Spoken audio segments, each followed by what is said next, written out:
Aston Villa historically been one of the biggest clubs in the country. Are you surprised at the situation they're in? Not now anymore, but they are struggling all season already. So from the history, yes, because it's one of the biggest clubs in England. Regarding that, yes, but not regarding their status during the whole season. Do you have any sympathy for what happened to Remy Gard? Do you think it was almost he had an impossible job? Yeah, it's difficult. Not comparable with our situation, but when we started in December, we were also very near Aston Villa at that time in half of December. And I can imagine if you cannot come out of that rather, of course, with a lot of efforts, but easily as we did, then you are in trouble, and then it's very difficult to manage that. That's yeah. Then you can feel, hey, this is.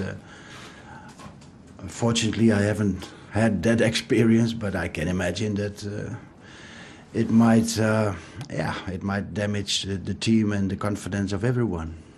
You think it proves that changing your manager doesn't always work? Maybe sometimes it's better to go for stability?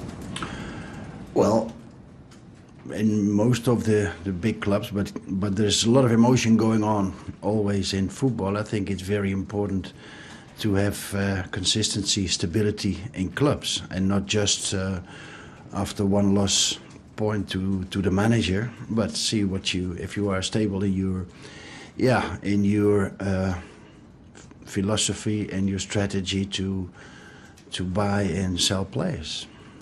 Just turning to what Roy Hodgson said about John Terry this week, about maybe him having something to offer England. Do you think he has something to offer England? Could you see him playing at the Euros this summer? Well, I think it's a little bit overvalued, whether they had a conversation, yes or no. But I think it was no issue. It was no issue for either of them, I think. But John is doing his job for Chelsea, and decided of both ways. I don't know exactly, but decided already 1 or 2 or 3 years ago not to be available anymore for England, whatever the reason might be. So you think there's no chance of him at all, of him changing his mind? Has he told you that he's... I don't know, you should have asked, or you can ask him, but I don't know. What I know is that he likes to play football. But you said it wasn't an issue. Did that mean that he's maybe told you that he's not interested in playing for England? We didn't talk about that. No. And on the issue surrounding his contract, has there been any update at all about whether he's going to be at Chelsea next season? That's not up to me at this moment. I think in the time coming up, you should ask the directors, etc. And of course, John his own opinion about this. It's a little bit early now for me to give a judgment about that. If you were asked your opinion, though, from a footballing point of view, do you think he's still has something to offer? First of all, he is and will be, as some, not many, but are legends in any club, and so he is in this club. So of big worth, but also he is and will be a leader. But regarding his near future, it's difficult for me to give a judgment how the situation is. Looking further into the future, do you think he has the qualities to become a manager one day? Could you see him? Yeah, and some players, not just here, but in other clubs as well, you see while they are playing that there might be managers inside already while they are playing.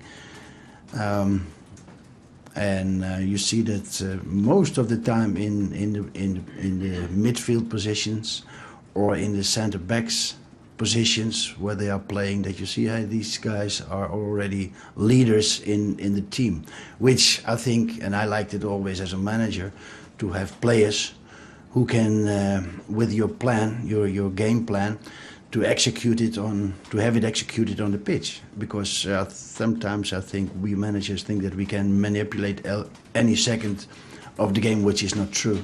But then you need it, in my opinion, the tactical, strategic, very strong players, and he can be one of them. And there are a few more. I have had in my own younger career also some examples of that who are now good managers. I have had in my first spell in Eindhoven with Ronald Koeman. That you could see already tactically very strong leader. Of course, Quique Sanchez Flores I had in Valencia. You see those players, they think how a team can play, and they have their ideas as well. Then that's good to see. So there are more players who can do that. They need then a little bit extra courses about other things in management, but that can be learned. Do you think he's got what it takes maybe to one day be a future Chelsea manager? Well, not in 1 or 2 years, but of course, if they get the experience. Most of the time it's good to go and be the first assistant or second assistant and have the experience from the other side. Because many players, also the downside of it is many players, or some players think that they can do it overnight. I doubt that, and I think the best thing is to get the practice, the experience, to be not one of the 23, but go on the other side and have the experience of the managers, how to deal with training, how to deal with man management, how to deal with a lot of things you have to deal with. On Alexandre Pato, has he done enough during the international break to prove his fitness to you? Will he be involved tomorrow? Whether he will be actively involved, we'll see tomorrow. And but we have now 8 games coming up, and yeah, there's not much to win, to be honest, for Chelsea anymore. So we can have some. Whenever I don't give any player a guarantee, but there might be some time for experiments. Has his fitness improved? Yeah, he has worked very hard until the international break, and on the other hand, the other strikers from let's say when I started, we had just Diego. That was one of the reasons that Pato was coming on loan. But meanwhile, there was development in, for instance, in Traoré, who made progress, in my opinion, rather fast, and so he got his chances as well. So there was more competition also for Pato. Remy coming back after a long time injury, so there was more competition for him as well. And I tried to make a fair judgment also and give the others who are knocking on the door, like Traoré did, give them the opportunities as well. But we have 8 games to go, I said, and there might be some options. Is there an update as well on the injury situation regarding Eden Hazard and also Diego Costa? I know he's suspended tomorrow. Yeah, not yet. I will talk to the medical staff today again, but he's not available for now. Costa or Hazard? Hazard. Costa trained very well the past week. He was very ambitious in training. He enjoyed working, so he's not injured anymore. And Hazard hasn't been training at all? He's on the pitch, but with the physio. He's outside the group. The final question for me, Guus, is tomorrow is the Clásico. Of course, you used to be the Real Madrid manager. What was it like managing? Yeah, that's huge. That's huge. Sometimes as a manager you lose everything, the control, because it has such an impact in the country. It's always, it's of course sports, Barcelona against Real Madrid, but there's also a cultural or even political impact on those games. That's huge. You cannot. I have had the experience several times, and you cannot describe how the feelings are in this country. This is where everyone is looking at, and now especially, it's a Clásico. I think with in this case a lot of respect, mutual, because everyone knows that this week Johan Cruyff deceased, and it will be of influence on the game as well tomorrow around the game. So it will be a special Clásico.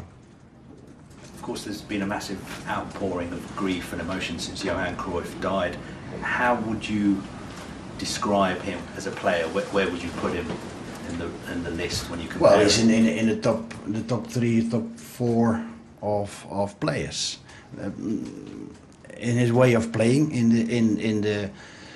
I had the luck to play against him a few times. I had also a lot of luck to have him in my spell in Spain, to have our encounters, but also privately I had several meetings with him, and then he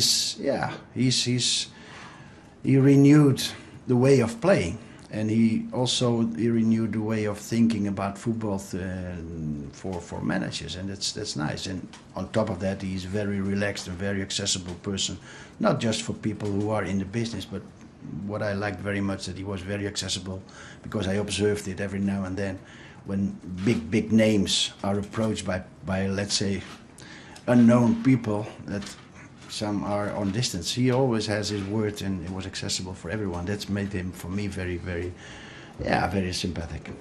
Thank you. Matt.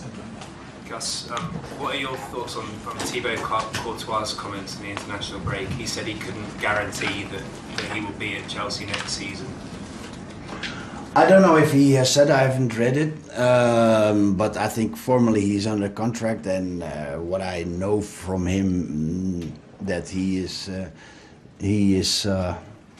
his family, he likes to be in London in the club, so it's difficult to say and react on what has been said, yes or no, or has been translated or mistranslated.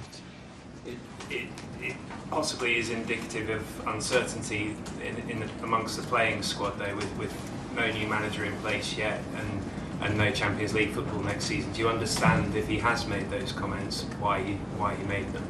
I don't know. I always like to give a comment when I have talked about an issue which might be a little bit tricky. I like to have also the opinion of the player as well, because not on purpose, but sometimes things can be a little bit miscommunicated, and then you get a lot of spin-off which is not meant to be like this. I think in the case, knowing him a bit, I like to go in that way. I like to talk to him, if so, but I don't want to overvalue it in his comments, what he made. On Aston Villa, they suspended Gabriel Agbonlahor today. Apparently he was caught smoking during the international break. What's your view on that? I haven't heard of that. I don't know if whether he's a smoker, yes or no. I don't know. It's difficult to. But if the new manager thinks he must do and stipulate that, yeah. It's difficult for me, not knowing facts, to give a comment on this as well.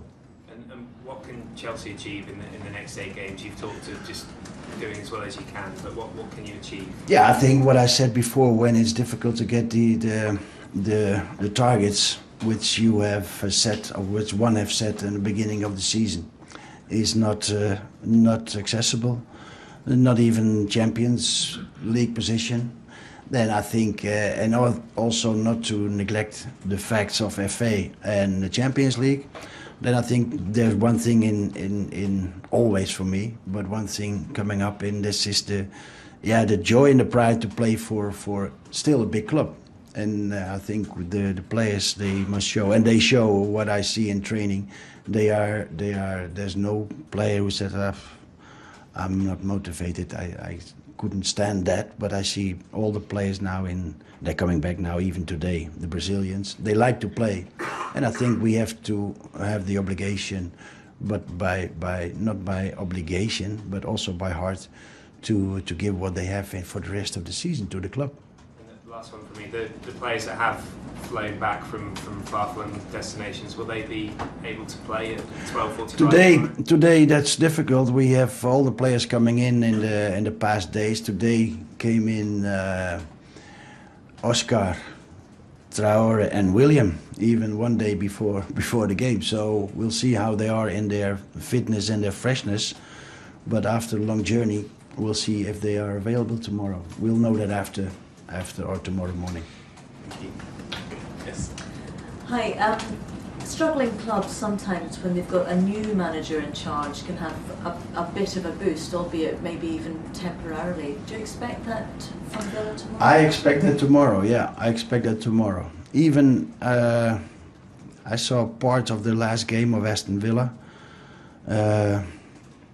There with the manager, with the old manager. They were playing with ambition. And I think it was the last game before the break, and it was a away game. Was it Swansea? Whatever the game was, I've seen parts of that, and there the team looked very fresh, and they were playing with a lot of ambition. And even now, when there's a change, there's also automatically always a reaction. So we can expect an entertaining game, I think, tomorrow. Just one more from me. This is the last 8 games, but it's an uninterrupted 8 games as well, with no international breaks and few cup action and so on. Can you see that as an advantage for you? Advantage, yeah. No, I would have preferred to be very committed in breaking my head how to get the players fresh every 3 days games, which would have meant that we would have been in FA Cup and Champions League as well. So I don't want to neglect that. But it's nice to work on a daily basis on the pitch with the players, especially when they are as they are now, like to play. But to be honest, I would have liked to be very breaking my mind how to play and who to play and can we get everyone fit and fresh, etc. So it's not preferable.